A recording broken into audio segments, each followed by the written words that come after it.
Chase and I were best friends growing up, but once I put on weight in middle school, he just stopped talking to me. So when he handed me a glass of milk on the day of my NYU early admission interview, I was honestly touched. I drank the whole thing. When I woke up, my hair was all over the floor. Vivian Whitehead, cheerleader, of course, was standing there with scissors, grinning like a cat. Chase, that sleeping pill worked great. I basically shaved this pig bald. I looked at Chase, waiting for him to say something, anything. He just shrugged. Vivian lost at Truth or Dare. It was either cut your hair or add random guys on Snapchat. Then he looked at me, completely blank. You're fat anyway. You don't look good either way.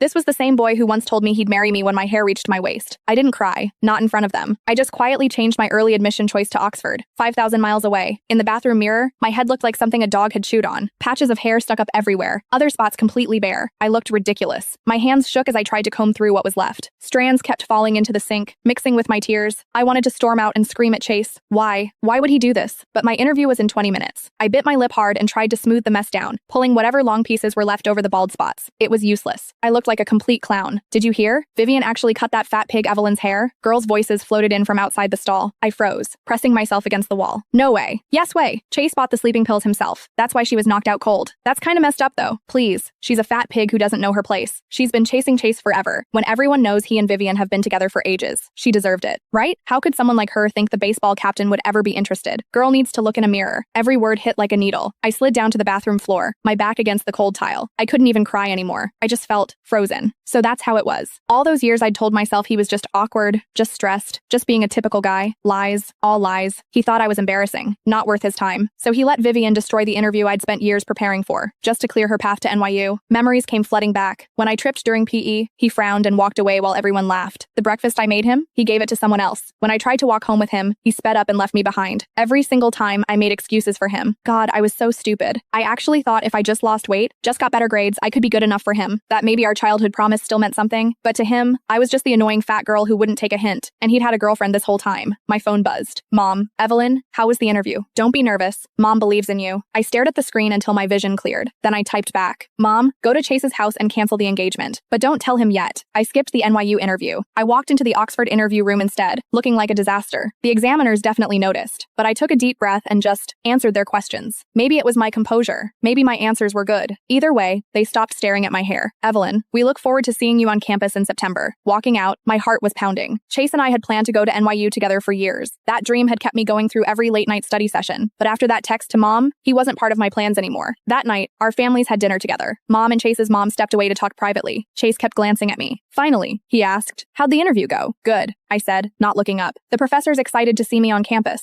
His face changed. "With your grades, NYU was a sure thing. Why'd you have to compete for the early admission spot? That's pretty selfish." Selfish? I almost